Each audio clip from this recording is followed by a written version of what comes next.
दरम्यान फलटण महिला डॉक्टर आत्महत्या प्रकरणात आता नवं वळण आलंय। बीडच्या या लेकीच्या मृत्यूबाबत संशय व्यक्त करत आष्टीचे माजी आमदार भीमराव धोंडे यांनी सखोल चौकशीची मागणी केली आहे। त्यांनी सांगितलंय की डॉक्टर महिलेच्या हातावरची सुसाईड या अक्षरांमध्ये खाडाखोड दिसते असं धोंडे म्हणाले।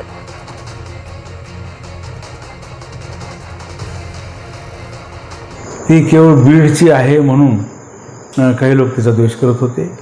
मग आत्महत्या केली का खून केला हे तपासण्याची गरज आहे। पोलिसांनी याच्यात लक्ष द्यावं, शासनाने SIT स्थापन करावी, योग्य ती चौकशी करून जो कोणी याच्यामध्ये गुन्हेगार असेल त्याला कठोर शासन हे झालंच पाहिजे। कारण ही आमची बीडची मुलगी आहे।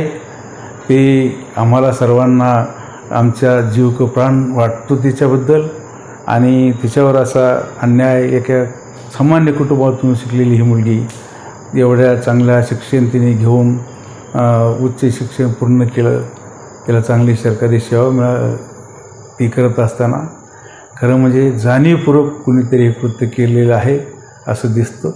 म्हणून परत एकदा अशी माझी मागणी आहे, SIT स्थापन करावी आणि कठोरात कठोर कारवाई ह्या संबंधित जे गुन्हेगार आहेत त्यांच्यावर करावी।